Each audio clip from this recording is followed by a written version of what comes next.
Dans l'optique de rendre grâce à l'Éternel Dieu de Chofa, les fidèles de la paroisse El Bethel, cité de paix et de Dérokpo, que dirige le vénérable suprême évangéliste Oli, Jean-Pierre Ahoton, organisent leur fête des moissons édition 2022 ce dimanche 8 mai.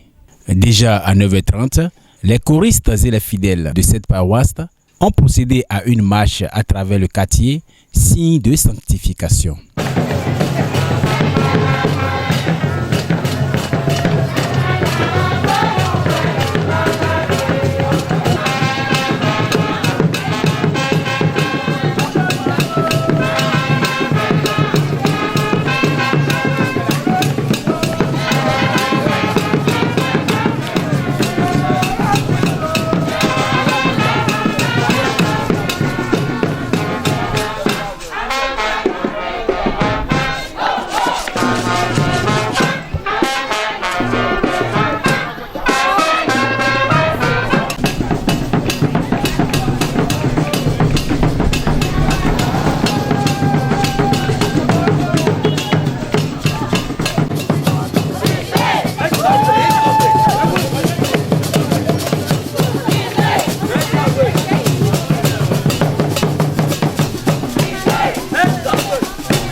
À 10h, le conducteur prévu pour cette circonstance plante le décor de cette moisson avec une courte prière.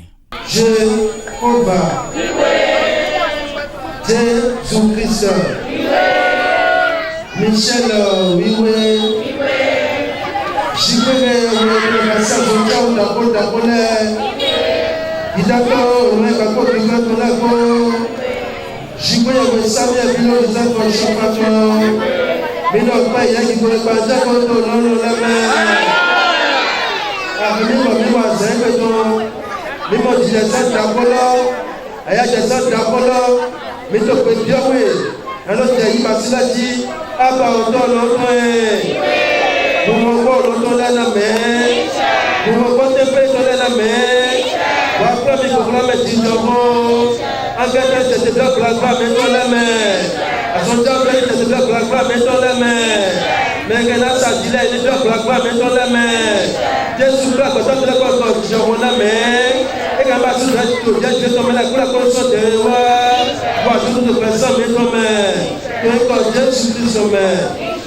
fête a connu la présence de quelques hauts dignitaires spirituels, tels que le deuxième adjoint au maire de Semekpodji, Noël Fonton, qui ne manque jamais cet événement, et plein d'autres leaders.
Cette fête n'était pas seulement à l'endroit des personnes âgées, mais aussi à l'endroit des enfants de l'ami de Jésus et autres enfants de la paroisse.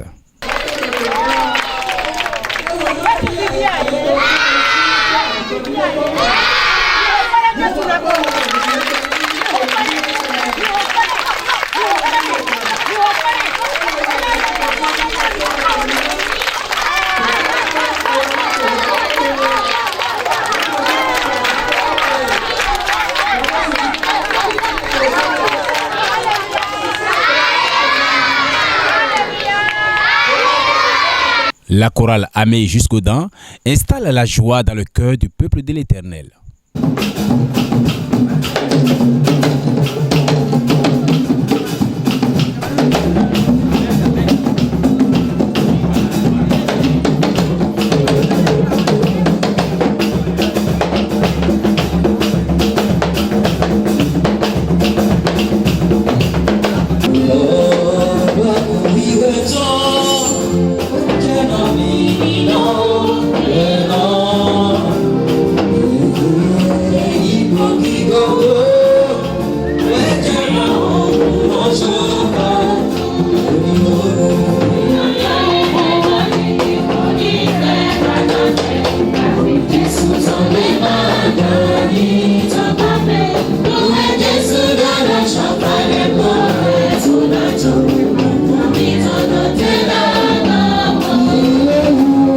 Je rends grâce au Père Céleste qui, de par sa grande miséricorde, nous a permis de voir ce jour.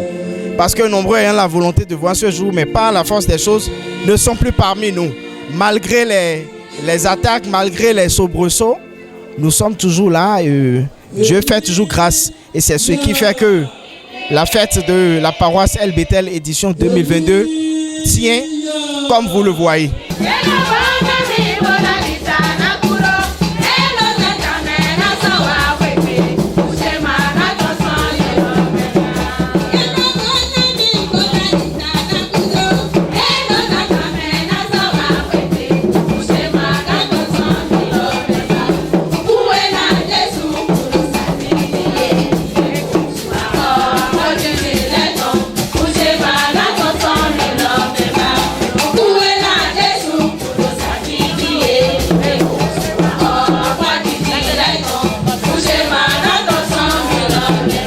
Que nous avons basé la fête sur le signe de l'union.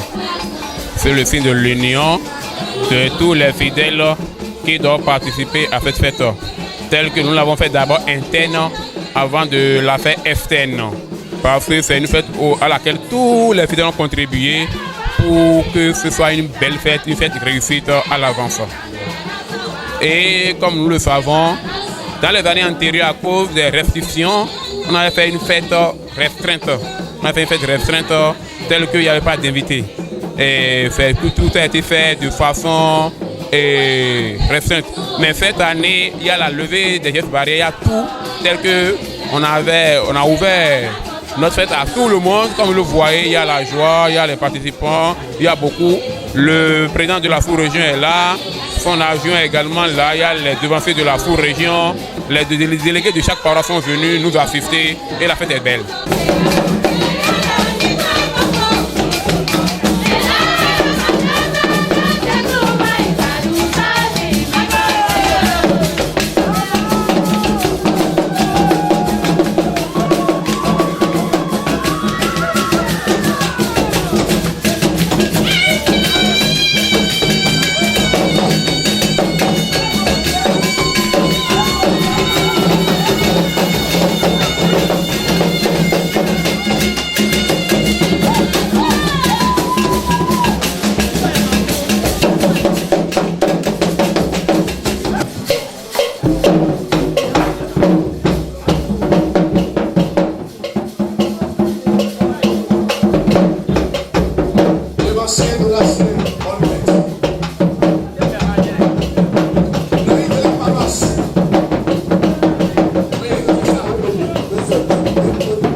Bien que le chahier soit empêché, n'est pas au pays, et il nous a aidés, et il nous a ragayadis, et nous sommes tous en joie parce que nous savons que la fête est réussite. Depuis hier, on a eu à faire une conférence publique qui est animée par le pasteur Constant Vinancourt et la vénérale supérieure maman Marguerite Boton.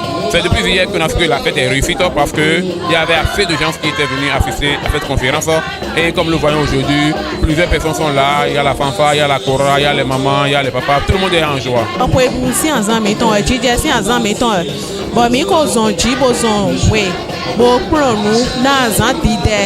Na répétition là donc des mi moi ça egbe lo ye me ko afoye ton sogbe me ma te so wa répétition ko le afoye ton sogbe me bi so nu bodo ka ma ye ton la gandi bo e je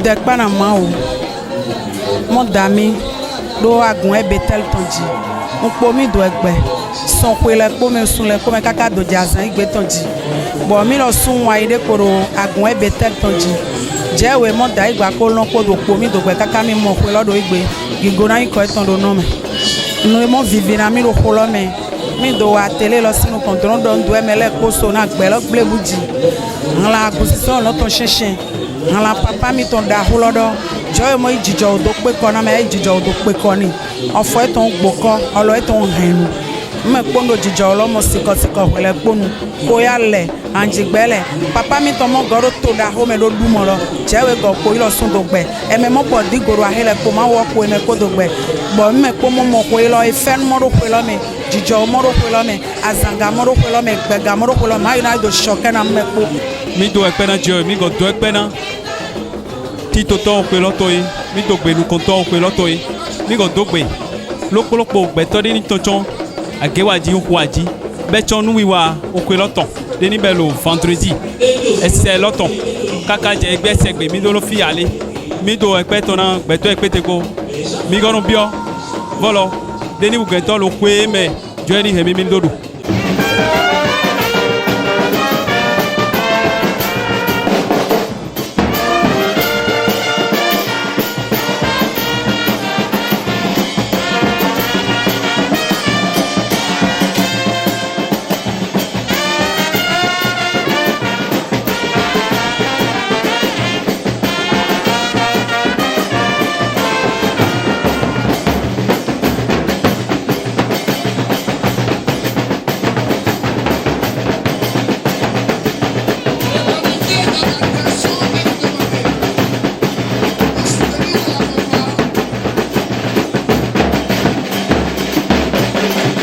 Romains 14, verset 8, mino gbe nous maou. Et ouais, son bon, quoi, ou tegbe, mino flin, quoi, l'homme du maou. Et tu as dit, mino, à pas de quoi, on t'a dit, quoi, tanou. Maman, mino gbe, mino na flin, bon, à respect, ton noir, maou, c'est nous con. Ouais, mino gbe. Et me font les noms. Eh, ouais, me font les noms, mon sang, que ton maou, c'est à comme en Proverbe 24, verset 31. Et là, comme a dit, non, en amla, il y a un bien côté. Mais quand il y a un bien côté, non, nous, on est pas côté. Et ya ma den ma wa ma na lengba ko to ya je adopede yo ana dokpede ala to da ko mo ja agbe da ko ton ma me ze so manda grande ton me po dura ko lo me o le ko gam ma ka ma na bia won de ton le me ma mazo na mazo ma maso na maso ma mase na masi me do ko la ti ti ko ton ye se da ko da mo ma ka ma ton. N'hésitez pas à liker la vidéo si elle vous plaît et si vous êtes nouveau sur la chaîne, n'oubliez pas de vous abonner et d'activer la notification pour ne rater aucune de nos prochaines vidéos. Oshofa Prise TV. Tout pour la gloire de l'Éternel, Dieu de Shofa.